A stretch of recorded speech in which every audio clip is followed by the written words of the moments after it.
Assalamualaikum warahmatullahi wabarakatuh. Alhamdulillahirabbil alamin. Wassalatu wassalam asrofil mursalin Sayyidina Muhammadin wa ala alihi wa sahbihi ajmain, amma ba'du. A'udzubillahi minasyaitonir rajim. Bismillahirrahmanirrahim. Ya ayyuhalladzina amanu kutiba alaikumusiyam kama kutiba alal ladzina min qablikum la'allakum tattaqun. Shadaqallahul azim. Bismillahirrahmanirrahim. Rabbi shrah li sadri wa yassir amri wahlul 'uqdatam min lisani yafqahu qawli. Apa kabar sahabat? Berjumpa lagi dengan Abdullah Amrin.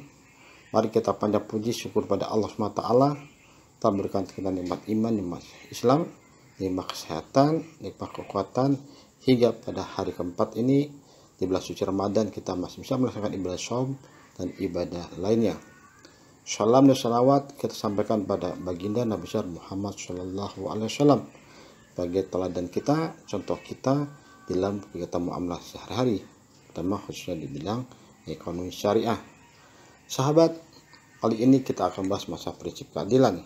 Ya, prinsip keadilan bagaimana diterapkannya dalam asuransi syariah. Pada asuransi syariah, prinsip keadilan adalah bagaimana menjaga hubungan, pola hubungan antara nasabah dengan nasabah, atau antara peserta dengan peserta, antara peserta dengan pengelola atau operator atau perusahaan asuransi, ya, atau yang kedua antara perusahaan asuransi dengan mitra usahanya, sahabat. Dan tidak boleh antara peserta dengan peserta atau antara peserta dengan perusahaan saling menjolimi, ya. Di hal apa, sahabat, ya, sampai perusahaan mempersulit peserta dalam hal pengurusan klaim misalkan, ya, atau peserta sampai mempersulit perusahaan untuk meminta data, menyembunyikan data tersebutnya, maka harus tidak saling menjolimi satu sama lain. Nah, prinsip keadilan itu biasa terjadi ketika kita menentukan suatu nisbah dari bagi hasil atau mudharabah, ya, sahabat. Kalau secara syar'i, apabila kita nisbah mudharabah itu kita tentukan, misalkan saya pengelola mendapatkan 90%, nasabah mendapatkan 10%, ya. Kalau secara syar'inya itu boleh, ya. Tetapi secara prinsip keadilan itu berarti tidak adil, ya. Saya pengelola 10% sedangkan nasabah hanya 10%, ya, itu tidak adil, sahabat, ya. Kalau syar'i tadi katakan itu benar, syar'i boleh, tapi secara keadilan itu menzalimi pihak nasabah, sahabat, ya. Kedua, prinsip keadilan bisa terjadi ya, karena ketika melakukan kegiatan investasi, sahabat. Misalkan dari hasil analisa, dari hasil studi, dari hasil penelitian dan hasil perhitungan bahwa suatu proyek investasi ini akan untung, ya, dipastikan untung proyek ini, ya, berdasarkan analisa, perhitungan dan berdasarkan studi.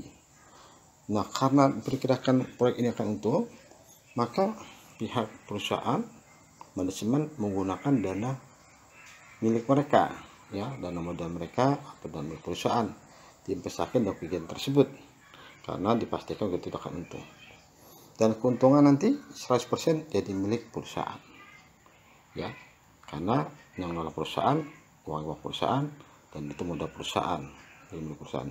Tapi sahabat, ketika suatu proyek, suatu kegiatan diperkirakan untung dan diperkirakan juga tidak untung, atau keuntungan belum pasti, ya, atau keuntungan kecil, maka si manajemen menggunakan dana peserta, ya, dana tabung peserta, ya, dana tabung peserta digunakan untuk kegiatan investasi proyek tersebut, ya, dengan hasil tidak terbesar atau dengan hasil antara untung atau tidak untung, ya.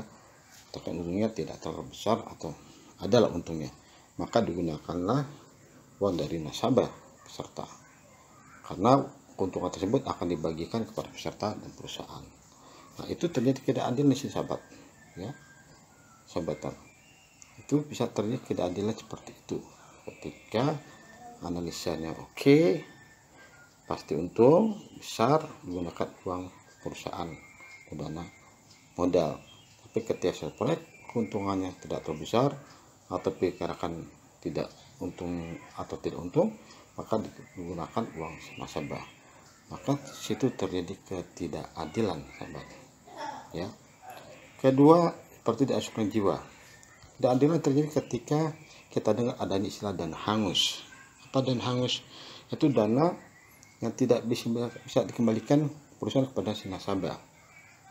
Jika seorang nasabah atau peserta pemegang polis mensetorkan dana awalnya atau prem awalnya, kemudian ketika si nasabah tidak jadi melanjutkan asuransinya, maka dana itu akan hilang atau seperti hangus, karena dana tersebut selalu digunakan untuk kegiatan fee agent, untuk arbitrasi, sehingga si peserta tidak bisa mengambil kembali uangnya, katakan hangus.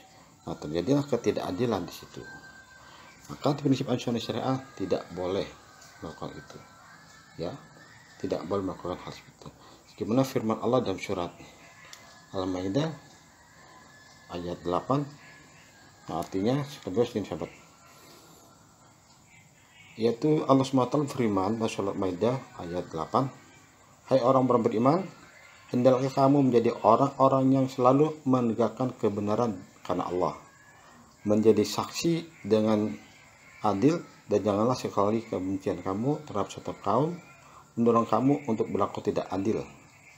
Berlaku adillah, karena adil itu lebih dekat kepada taqwa, dan bertakwalah kepada Allah, sesungguhnya Allah Maha mengetahui apa yang kamu kerjakan. Ya, surat Al-Maidah ayat 8, Allah sangat menekankan agar kita melakukan bersikap adil, karena adil itu lebih dekat pada takwa, dan Allah sangat menyukai orang yang bertakwa pada Allah. Surat Maidah ayat 8. Dan jangan sampai karena ketidaksukaan kita terhadap seseorang, ketidaksukaan kita terhadap suatu kaum, ketidaksukaan kita terhadap suatu kelompok mengakibatkan berlaku tidak adil terhadap mereka. Maka kata Allah, ya, bersikaplah adil, karena bersikap adil lebih dekat kepada takwa, dan orang bertakwa sangat disayangi Allah, dan Allah mengetahui segala perbuatan kita, sahabat. Maka insyaallah mari kita terapkan prinsip keadilan di asuransi syariah untuk menjadi berkah, ya. Maka yakin suatu keadilan bisa diterapkan dan asuransi syariah, maka akan menjadi berkah. Maju bersama, nasabah menjadi bahagia, pengelola pun bahagia, kita ta'awun bersama-sama untuk menunjukkan suatu tujuan bersama, ya. Baik sahabat, demikian video singkat yang bisa saya sampaikan dalam prinsip kedua dan syariah, itu keadilan. Al-haqqu min rabbikum, segala sesuatunya benar itu semata-mata dari Allah SWT. Jika ada suatu hal yang salah, itu karena pada kelemahan daripada saya sendiri. Untuk diskusi lebih lanjut, sahabat dapat hubungi saya ke 0815 10 446 990 atau ke email amaras.amri@gmail.com. Mari sahabat, kita tutup pertemuan kita, dan sebelumnya kita berdoa Allah, mudah-mudahan di hari keempat ini ibadah puasa kita sebelumnya diterima Allah SWT, dan kita dapat melaksanakan ibadah puasa secara penuh. Mari kita isi kegiatan dan segala ibadah kebaikan di bulan suci Ramadan ini. Baik, kita tutup dalam majelis Bismillahirrahmanirrahim. Subhanallahumma wa bihamdika asyhadu an la ilaha illa anta astaghfiruka wa atubu ilaik. Wabillahi taufiq wal hidayah. Wassalamualaikum warahmatullahi wabarakatuh. Sahabat.